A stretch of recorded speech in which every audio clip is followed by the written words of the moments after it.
भावनाएं कैसे नियंत्रण में लें, how to control your feelings. तो पहले तो ये जाने कि भावनाएं क्या है, फिर जाने भावनाओं पर नियंत्रण करने की क्यों आवश्यकता है, और फिर ये समझने का प्रयत्न करते हैं कि भावनाओं पर नियंत्रण कैसे हो और उसमें हम क्या कर सकते हैं।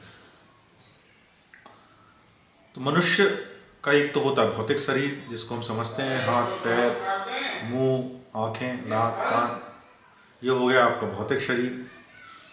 और इसके भीतर होता है एक सूक्ष्म शरीर जिसके अंदर मन होता है, भावनाएं होती हैं। और यदि आप साइकेट्री की भाषा में जाने, मनोविज्ञान की भाषा में जाने, तो एक सबकॉन्शियस माइंड होता है, एक कॉन्शियस माइंड होता है। इसके अंदर कई तरह की भावनाएं होती हैं। कुछ भावनाएं जैसे क्रोध, लोभ, भय, ये हमारे ही शरीर में होती है। तो ये जो भावनाएं होती हैं, एक तो आपके व्यक्तिगत जीवन से एकत्रित हुई होती हैं, और एक ये सामाजिक परिवेश से प्रभावित होती हैं, और एक ये जो है आपके पूर्व जन्मों की थ्योरी माने तो पूर्व जन्म से प्रभावित होती हैं। कई तरह की भावनाएं आपके भीतर या संस्कार आपके भीतर जमा होते चले जाते हैं। जैसे कि आपके भीतर भय जमा हो चुका है।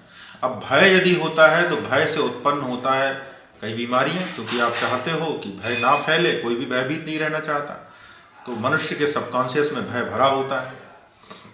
फिर वो सोचता है कि जीवन में कभी ऐसी विषम परिस्थिति ना आए, और विषम परिस्थिति से बचने के लिए वो लोभी हो जाता है, क्योंकि वो और अधिक एकत्रित करना चाहता है, सामाजिक सुरक्षा चाहता है, आर्थिक सुरक्षा चाहता है और भावनात्मक सुरक्षा चाहता है। तो वो लोभी हो जाता है कि मेरे ज़्यादा से ज़्यादा मित्र बन जाएं, मेरे ज़्यादा से ज़्यादा सगे संबंधी रहें, मेरे पास अधिक से अधिक धन हो, अधिक से अधिक पावर हो, पोजीशन हो।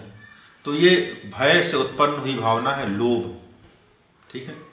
तो ऐसे ही अन्य भी भावनाएं होती हैं, जैसे क्रोध है। क्रोध भी जीवन के लिए आवश्यक है, क्योंकि कभी कभी हमारे जीवन में हमें अपनी प्राण रक्षा के लिए भी क्रोध करना होता है, या किसी की प्राण रक्षा के लिए क्रोध करना होता है, किसी से अपने आप को बचाने के लिए क्रोध करना होता है, किसी को ऊपर कोई कार्य करवाने के लिए क्रोध करना पड़ता है। तो भावनाएं जो होती हैं वो जो भी हैं मनुष्य के माइंड में, इनका कोई ना कोई उपयोग है, ये अंग है मनुष्य के मन के। ऐसा नहीं है कि कोई भय है तो उसका कोई अर्थ ही नहीं है, क्रोध है तो उसका कोई अर्थ ही नहीं है, फालतू ही है। क्योंकि एग्जिस्टेंस ने आपके अंदर जो भी क्रिएट किया है उसका कोई ना कोई उपयोग रहा होगा, तभी वो भावनाएं हैं। चाहे चिंता है, भय है। और कुछ भावनाएं हैं, उमंग है, उल्लास है, जिनको हम पॉजिटिव फीलिंग्स कहते हैं। फिर कुछ भावनाएं हैं जिसको हम कहते हैं सिंपथी, पर पीड़ा को समझना, इम्पथी, और अधिक गहरी भावनाएं हैं करुणा। तो ये सारी भावनाएं जो है हमारे मन को प्रभावित करती हैं, और अपने जीवन के संस्कारों के अनुसार इन भावनाओं के शरीर में हम जी रहे होते हैं, उथल पुथल के भीतर जी रहे होते हैं। तो यदि एक बैलेंस में यदि ये भावनाएं रहे तो एक अच्छे मनुष्य का निर्माण करती हैं, और वह मनुष्य न केवल अपने जीवन को चला पाता है बल्कि औरों के प्रति सहृदय होता है, अपने कार्यों को अच्छे से करता है और एक सफल जीवन की ओर वो बढ़ता है। परंतु आवश्यकता तब होती है जब किसी में कुछ भावनाएं बहुत अधिक मात्रा में हो जाएं और कुछ भावनाएं पैदा ही ना हो। जैसे किसी के अंदर उत्साह ही ना हो, किसी के अंदर उल्लास ही ना हो, किसी के अंदर सहृदयता ही ना हो, मैत्री भाव ही ना हो, और बहुत ज़्यादा भयभीत हो जाए, चिंता हो जाए, दुख हो जाए। तो ये भाव बढ़ गए, और एक जो भाव होने चाहिए थे मैत्री के, आनंद के, प्रमुदिता के, या एक ऐसी भावना जिसमें जीने की इच्छा पैदा हो, ये भाव कम हो गए। तो इनको नियंत्रित करने के लिए हमारा जो सॉफ्टवेयर होता है वो सॉफ्टवेयर मैं आधारित होता है, कि मैं कंट्रोल कर रहा हूँ। तो इसमें यदि आप गहराई में जाएंगे तो आपका जो मैं है वो भी एक भाव है। जैसे एक फियर की फीलिंग है, ऐसे ही मैं भी एक फीलिंग है, मैं का भाव। और हम इस मैं के भाव के सहारे सारे के सारे भय, क्रोध, लोभ को संतुलित करना चाहते हैं। और यही वो कारण है कि हमारे जीवन में बार बार निराशा आती है, क्योंकि हमारा मैं भी एक भाव है, वो भी सबकॉन्शियस का हिस्सा है, और ये सारी की सारी भावनाएं भी एक भाव है। और चूंकि ये सारे भाव और हमारा मैं का भाव एक ही लेवल के, और एक लेवल का आदमी अपने ही लेवल के आदमी को कंट्रोल नहीं कर सकता, उसका हायर अथॉरिटी होना जरूरी है। हायर अथॉरिटी का आदमी लोअर अथॉरिटी को कंट्रोल कर सकता है। आपका ऑफिसर आपको कंट्रोल करता है। और जब आपके आसपास वाले कुछ बोलते हैं तो आप बिदक जाते हो, मैत्री भाव से कुछ बोलते हैं, अरे आज ऐसा करना कि मेरी जगह तुम ड्यूटी देख लेना, तुम मान जाते हो। लेकिन कोई कहे अरे मैं जा रहा हूं, ये काम तुम करना, तुम छड़क जाओगे, बोलोगे नहीं ऐसे बात मत करो, है ना। यही बात आपका हायर ऑफिसर बोलता है, अरे आज 2 बजे से 4 बजे तक आपको ड्यूटी करनी, आप चुपचाप करोगे। तो जो हायर ऑफिसर होता है उसके कंट्रोल में ये सब हो सकती हैं सारी भावनाएं, चाहे क्रोध हो, चाहे लोभ हो, चाहे जितनी भी समस्याएं हैं वो एक हायर अथॉरिटी की कंट्रोल में हो सकती हैं। अब समस्या की जड़ क्या है? समस्या की जड़ है कि हम अपनी हायर अथॉरिटी स्वयं को समझ लेते हैं। मैं, जैसे मैं नरेंद्र पटेल हूं, तो मैं समझ लूं कि मैं ये सारी भावनाएं नियंत्रित कर सकता हूं। इसमें जो क्रक्स है वो क्रक्स ये है, जैसे माया कहते हैं, माया ये है कि हमारा मैं भी एक भाव है। क्योंकि एक समय था जब ये मैं का भाव नहीं था, जैसे जैसे हम विकसित हुए, साइकोलॉजिकली भी देखें तो ये मैं का भाव बढ़ता गया, इसको बोलते हैं आइडेंटिटी, आई का डेवलपमेंट। तो जो मैं का भाव इन सब भावों को नियंत्रित करना चाहता है, और यही कारण है कि कोई भी व्यक्ति अपनी भावनाएं नियंत्रित नहीं कर पाता। क्यों? क्योंकि जैसे ही वो क्रोध को नियंत्रित करना चाहता है कहीं ना कहीं क्रोधित हो जाता है, वो लोभ को नियंत्रित करना चाहता है कहीं ना कहीं क्रोधित हो जाता है। और आपका अनुभव होगा, जो जो बात आपने और अधिक कंट्रोल करने की कोशिश की वो बात और अधिक अनकंट्रोल में चली गई और आप बहुत परेशान हुए, परंतु अपने भावनाओं पर नियंत्रण नहीं कर पाए। सभी के साथ होता है। कोई व्यक्ति खाने में कमजोर होता है, किसी व्यक्ति की शुगर बढ़ रही है, वो शुगर पर कंट्रोल करने की कोशिश करता है और फिर उसकी भावनाएं अनकंट्रोल हो जाती हैं और फिर सबसे ज़्यादा वो शुगर ही खाता है। तो ऐसे ही किसी और तरीके से मित्रता में या कहीं अपने दैनिक जीवन में, धंधे में, सभी जगह भावनात्मक नियंत्रण की आवश्यकता होती है। और आप सभी जगह मात खाते हो क्योंकि आप अपने ऊपर भरोसा रखते हो और आपकी इसमें गलती नहीं, क्योंकि आपकी टीचिंग्स जो हैं वो इसी तल की है। पर आप सोचें कि आपकी टीचिंग्स यदि इसी तल की हैं तो फिर धर्म की तो कोई आवश्यकता ही नहीं थी। धर्म की आवश्यकता ही इसलिए पैदा हुई क्योंकि आपके वश के बाहर भी कोई तत्व है। क्योंकि जिस जीवन को आप अपने कंट्रोल में समझ रहे हो, इस जीवन के पार भी कोई तत्व है, और जो पार तत्व है उसी को हमने कृष्ण कहा। क्यों कहा? क्योंकि वह इन समस्त कारणों का कारण है। उसी को हमने भगवत्ता कहा, उसी को हमने परमात्मा कहा। क्यों? क्योंकि ये समस्त भावनाएं और मैं भी, ये भी हमारे अज्ञान का हिस्सा है, या माया या सॉफ्टवेयर का हिस्सा है। और इस सॉफ्टवेयर को चलाने वाला जो सृजक, जो परम तत्व है, वो इस सॉफ्टवेयर के पार है। तो जीवन में हम कुछ भी, कहीं भी, किसी भी तरह से हम परमात्मा को अनुभव कर रहे हैं तो हम अपने ही जीवन में कर रहे हैं। हम परमात्मा को अपनी इन इंद्रियों से अनुभव नहीं कर सकते, क्योंकि वो इस तत्व के पार का अनुभव है। तो जिन्होंने भी उसको इनडायरेक्टली अनुभव किया है, उन्होंने फिर उसको तरह तरह से एक्सप्लेन किया है अपने अपने साकार रूप में, निराकार रूप में, लेकिन वो सब पार का अनुभव है। अब चूंकि वो परम नियंत्रण है तो उसके नियंत्रण में ये सब होता है और ये सब नियंत्रित हो जाता है। तो भक्ति मार्ग हमें क्या बताया जाता है कि कृष्ण को याद करो, constant remembering of Krishna, you will control all the feelings. So what we are doing, we are not trying to control our feelings, we are remembering Krishna. In the meanwhile, as a by product, all the इंद्रियाज will be controlled. That's why Krishna is called Govinda. Govinda means who control all the senses. Govinda, it means itself, who controls all the indriyas, who satisfies all the mana, all the indriyas. So भक्ति योग क्या सिखाता है कि Krishna, remember Krishna, परमात्मा को याद करो। ज्ञान योग क्या कहता है कि ज्ञान के द्वारा इन समस्त भावनाओं को जान लो, ज्ञान के द्वारा।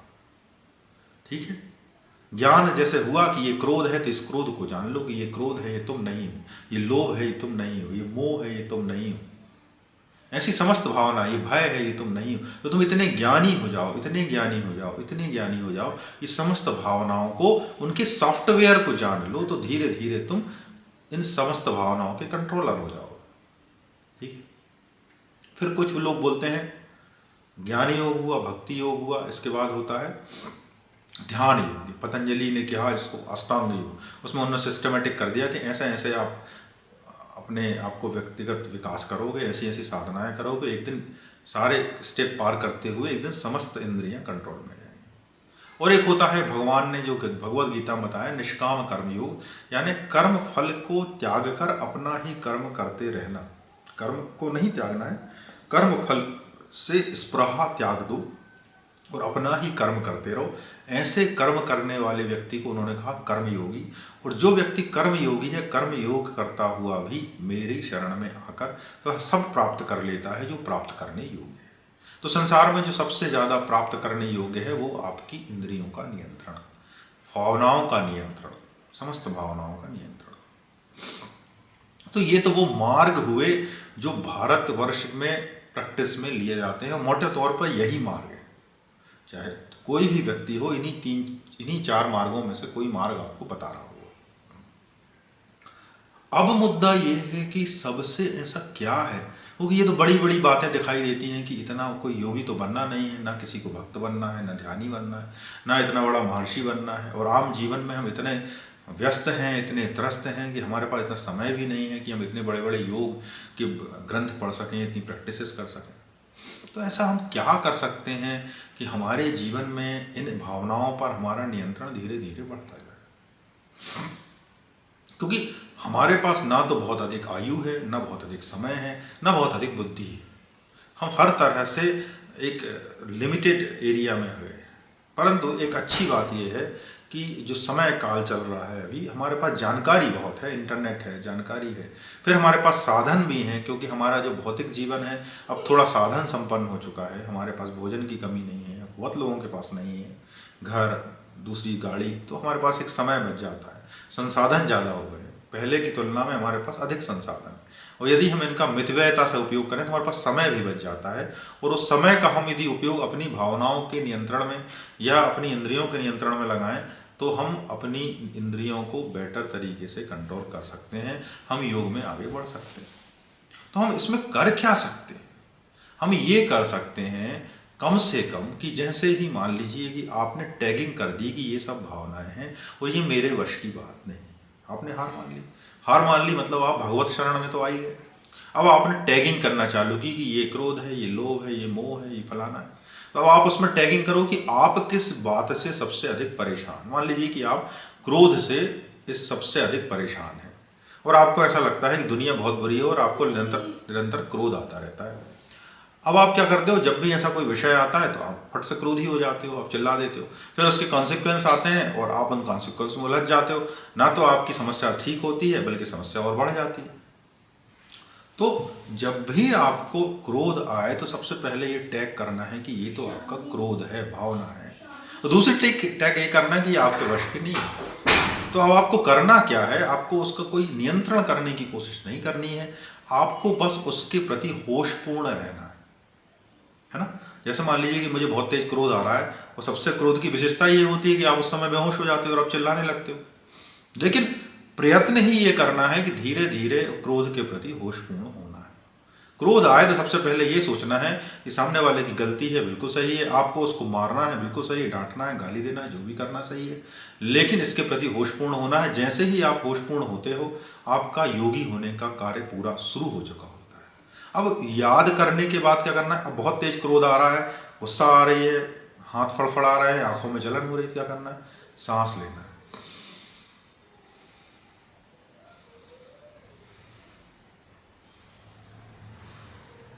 सांसों का आपकी भावनाओं पर बहुत गहरा असर पड़ता है। जैसे ही आप अपनी सांसों के पास लौटते हो आपकी भावनाएं धीमी होनी चालू हो जाती है। दूसरी बात, यदि आप सांसों की ओर नहीं लौट पा रहे हैं तब आप भगवत नाम का सहारा लें। क्योंकि मैंने खुद भगवत नाम से अभ्यास किया है तो मुझे उसी की प्रैक्टिस है। जैसे मान लीजिए कि मुझे किसी बात से बहुत तेज गुस्सा आता है तो मैं क्या करूँगा, जैसे ही मुझे गुस्सा आएगा मैं मन ही मन अपने मन को भगवान के नाम में लगा दूंगा। मैं किस नाम में लगाता हूँ, हरे कृष्ण कृष्ण कृष्ण हरे हरे, हरे राम राम राम हरे। अब इसको मैं दोहराने लगता हूँ, हरे कृष्ण कृष्ण कृष्ण हरे हरे, हरे राम राम राम। तो एक तो वो विषय जिस विषय पर मुझे गुस्सा आ रही थी उससे मैं डाइवर्ट हो गया। और दूसरी चीज़, मुझे कुछ क्षण मिले, कुछ चैंटिंग करने के बाद मैं उन भावनाओं पर कुछ नियंत्रण पाया, फिर मैंने सांस ली।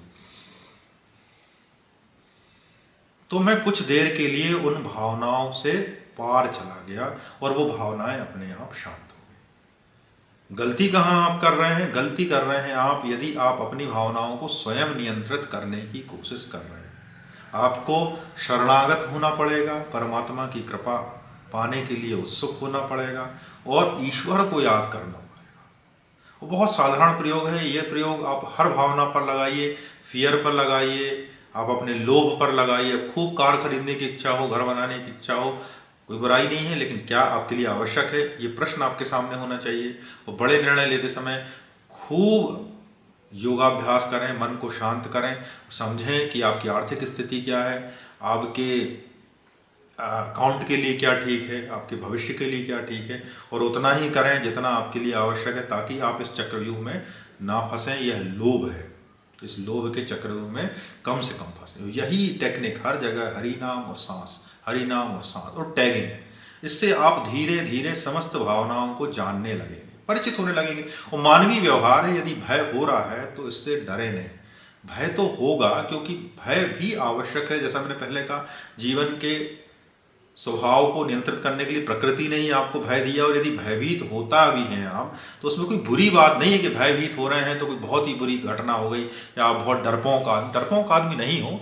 मनुष्य के भीतर भय होता है ताकि उसके जीवन संचालित हो सके, उस अपने जीवन की सुरक्षा हो सके। आपके अंदर भय ही नहीं होगा, आप बहुत कई तरह की गलतियां कर बैठोगे, कई तरह की समस्याएं पैदा हो जाएंगी। इस तरह लोभ भी होता है ताकि आप अपने जीवन को और आगे ले जा सको, बेटर कर सको। तो ये सारी भावनाएं एक नियंत्रण में रहती हैं तो ये उच्च फलगामी होती हैं और आपको सही दिशा में ले जाती हैं। ये समस्या ही तब आती है कोई एक भावना आपके अंदर बहुत अधिक बढ़ गई। तो आप थोड़ा सा चिंतन करें कि आपकी भावनाएं क्या हैं, इनको नियंत्रित कैसे करना है, और थोड़ा सा प्रयास करें तो आप एक एक भावना पर प्रयास करते हुए आप आगे बढ़ सकते हो। और आपको इसके जो रिजल्ट मिलेंगे आप यकीन नहीं मानेंगे आपकी ज़िंदगी में कितना बदलाव लाएंगे।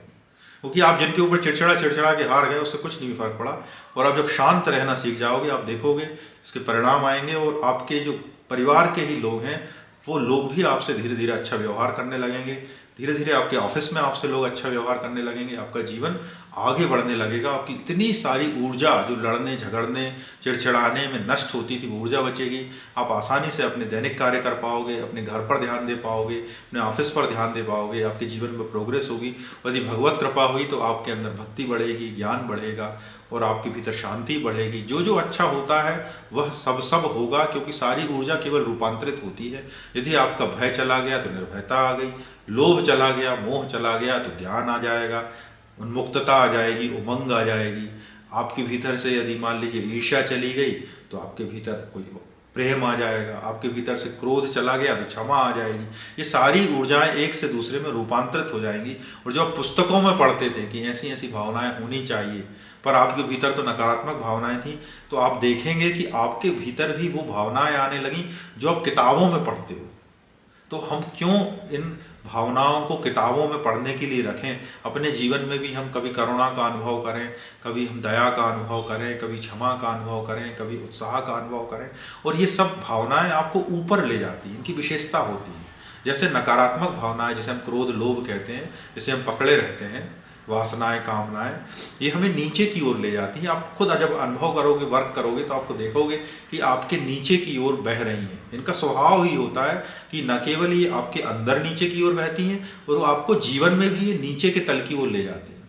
और जो श्रेष्ठ भावनाएं हैं, चाहे करुणा है, चाहे दया है, चाहे क्षमा है, ये आपको ऊपर की ओर उठाती हैं। जब आप ऊपर की ओर उठते हो तो जब जीवन में भी आपका आचरण उठता है, जब आपका आचरण उठता है, तब आप जीवन के नए सोपानों की ओर बढ़ते हो। आपकी समाज में भी जब आप अच्छे कर्म करोगे, आप उस स्तर के कर्म करोगे, तो आपकी प्रतिष्ठा भी उस स्तर की आ जाएगी। क्योंकि हमें अनुभव ही नहीं होता और हम निम्न तलों पर ही लगे होते हैं, तो हमें उच्च भावनाओं का न तो पता होता, न हम कभी प्रयत्न करते, और हम निम्न तल की कीचड़ को ही अपना जीवन मान लेते हैं। तो आप भी, मैं भी प्रयत्न कर रहा हूँ। ऐसा नहीं है कि मेरे भीतर कोई बहुत बड़ा परिवर्तन आ चुका है। धीरे धीरे करके कुछ रेक्टिफाई हुआ, कुछ रिफाइंड हो रहा है, कुछ आगे होना है। मुझे रास्ता दिख रहा है, वही रास्ता मैं आपको बता रहा हूँ। यदि आप भी इस रास्ते को देखने का प्रयास करेंगे तो धीरे धीरे आपके जीवन में भी रिफाइनिंग आएगी, और आपके जीवन में जो ऊर्जाएं जो ब्लॉक कर रही हैं आपको, वो खुलेंगी। और जो ऊर्जाएं आप चाह रहे हो कि ऐसा हो जाए लेकिन वो रुकी हुई हैं, वो ऊर्जाएं आने लगेंगी। और जैसे जैसे वो आने लगेंगी, आपके जीवन में वो आने लगेगा जो रस होता है जीवन का, सुख होता है जीवन का। आशा करता हूँ कि आप अपने जीवन को बेहतर बनाने के लिए इन भावनाओं को नियंत्रित करने का प्रयास करेंगे और समझेंगे कि गोविंद की कृपा कैसी होती है। आपके और मेरे ऊपर, दोनों के ऊपर गोविंद की कृपा हो। हरे कृष्णा।